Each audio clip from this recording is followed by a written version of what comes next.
ത്രിയേക ദൈവത്തിന് സ്തുതി. പ്രിയമുള്ള ഭാഗ്യവചനധാരയിലെ എല്ലാ വന്യ വൈദികർക്കും, അപ്പച്ചമാർക്കും, അമ്മച്ചിമാർക്കും, സഹോദരങ്ങൾക്കും എൻ്റെ സ്നേഹവന്ദനം. ഈ വർഷത്തെ ആദ്യത്തെ ഞായറാഴ്ചയായ 5-ാം തീയതി സൺഡേ സ്കൂൾ പഠനം ആരംഭിച്ചു. സൺഡേ സ്കൂൾ പഠനം മൂലം കുട്ടികളിൽ ഉണ്ടാകുന്ന 5 ദൈവിക അനുഗ്രഹങ്ങളെ കുറിച്ച് പറയാൻ ആഗ്രഹിക്കുന്നു. 1. നമുക്ക് ദൈവത്തെക്കുറിച്ച് അറിവ് ലഭിക്കുന്നു.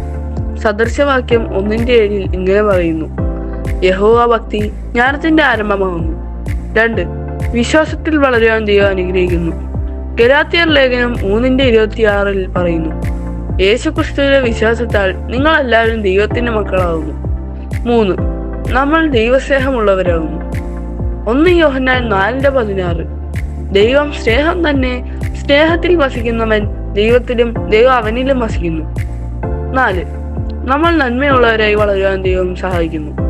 സങ്കീർത്തനം 23:6 പറയുന്നു: നന്മയും കരുണയും എൻ്റെ ആയുഷ്കാലം മുഖ്യം എന്നെ പിന്തുടരും. 5. പെട്ടെന്നുള്ള ദേഷ്യത്തിൽ നിന്നും മാറി ശാന്ത സ്വഭാവമുള്ളവരാകുന്നു. സദൃശവാക്യം 17:27 പ്രകാരം പറയുന്നു: വാക്കടക്കി വെക്കുന്നവൻ, പരിജ്ഞാനമുള്ളവൻ, ശാന്തമാനസൻ, ബുദ്ധിമാൻ തന്നെ. ഇങ്ങനെ അനേകം അനുഗ്രഹങ്ങൾ സൺഡേ സ്കൂൾ പഠനം മൂലം നമുക്ക് ലഭിക്കുന്നു. ഇതുപോലെ ദൈവിക കൃപ ലഭിച്ച നമ്മളോട് യേശു പറയുന്നു. ശുദ്ധമുള്ള ലൂക്കോസിന്റെ സുവിശേഷം 6:31 മനുഷ്യൻ നിങ്ങൾക്ക് ചെയ്യണം എന്ന് നിങ്ങൾ ഇച്ഛിക്കുന്നത് പോലെ തന്നെ അവർക്കും ചെയ്യും.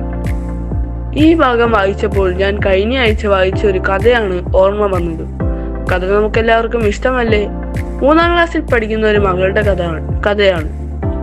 ഒരു ദിവസം ക്ലാസ് കഴിഞ്ഞ് വൈകിട്ട് വീട്ടിൽ വന്ന മകളുടെ മുഖം വല്ലാതെ വിഷമിച്ചായിരുന്നു ഇരുന്നത്. അത് കണ്ട അമ്മ ചോദിച്ചു: എന്തു പറ്റി മോളെ?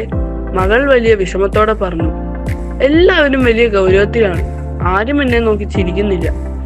അമ്മ മകളെ ചേർത്ത് നിർത്തി മുഖമെല്ലാം തുടച്ചു തലോടി ചോദിച്ചു: മോൾ ഇന്ന് എത്ര പേരെ നോക്കി ചിരിച്ചു?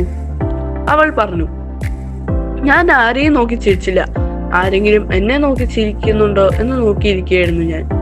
അമ്മ പറഞ്ഞു: നാളെ മോൾ സ്കൂളിൽ പോകുമ്പോൾ മോൾ ആദ്യം മറ്റുള്ളവരെ നോക്കി ചിരിക്കണം. അടുത്ത ദിവസം സ്കൂളിൽ പോകുമ്പോൾ അമ്മ മകളെ ഓർമ്മിപ്പിച്ചു. മോൾ സന്തോഷവും ചിരിയുമുള്ള മുഖഭാവത്തോടെയാണ് സ്കൂളിൽ പോയത്. അവൾ മറ്റുള്ളവരെ നോക്കി ചിരിച്ചപ്പോൾ അവരെല്ലാവരും അവളെ നോക്കി ചിരിച്ചു. അവൾക്ക് സന്തോഷമായി. വൈകുന്നേരം വീട്ടിൽ വന്നപ്പോൾ വളരെ സന്തോഷവതിയായ മകളെ കണ്ട് അമ്മ ചോദിച്ചു: എങ്ങനെ ഉണ്ടായിരുന്നു? അവൾ വളരെ സന്തോഷത്തോടെ പറഞ്ഞു: എല്ലാവരും വളരെ നല്ലവരാ. എല്ലാവരും എന്നെ നോക്കി ചിരിക്കുകയും വർത്താനം പറയുകയും ചെയ്തു. ഭയങ്കര സ്നേഹമായിരുന്നു എല്ലാവർക്കും. പ്രിയമുള്ളവരെ, ഈ കഥയിൽ നിന്നും എന്താണ് നമുക്ക് മനസ്സിലായത്? യേശുക്രിസ്തു പറഞ്ഞതുപോലെ മറ്റുള്ളവർ നമുക്ക് ചെയ്യണം എന്ന് നമ്മൾ ആഗ്രഹിക്കുന്നത് പോലെ തന്നെ നമ്മൾ അവർക്കും ചെയ്യണം. അപ്പോൾ എല്ലാവർക്കും സന്തോഷമുണ്ടാകും. ഇനി ഒരു ചെറിയ പാട്ടുകൂടി പാടാം. വിശുദ്ധ മത്തായിയുടെ സുവിശേഷം 1-ാം അധ്യായത്തിന്റെ 1 മുതലുള്ള വാക്യത്തിൽ യേശുക്രിസ്തുവിന്റെ വംശാവലിയെ കുറിച്ചാണ് രേഖപ്പെടുത്തിയിരിക്കുന്നത്. അവിടെ കുറച്ച് സ്ത്രീകളുടെ പേര് എഴുതിയിട്ടുണ്ട്.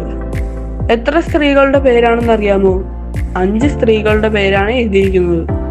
അവർ ആരൊക്കെയാണെന്ന് നിങ്ങൾക്കൊരു പാട്ട് രൂപത്തിൽ ഞാൻ പാടാം.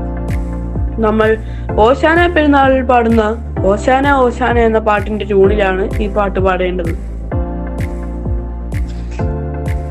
യേശു ക്രിസ്തുവിൻ വംശാവലിയിൽ 5 അങ്കനമാരുടെ പേരുകളുണ്ട്. 1-ാമത് താമറാണ്, 2-ാമത് രാഹാബാണ്, 3-ാമത്തേത് രൂത്താണ്, 4-ാമത് ബത്ശേബയും, 5-ാമത് യേശുവിന്റെ മാതാവാം മറിയാമാണ്. എല്ലാവർക്കും അനുഗ്രഹപ്രദമായ പുതുവത്സരം ആശംസിച്ചുകൊണ്ടും എൻ്റെ വാക്കുകൾ നിർത്തുന്നു.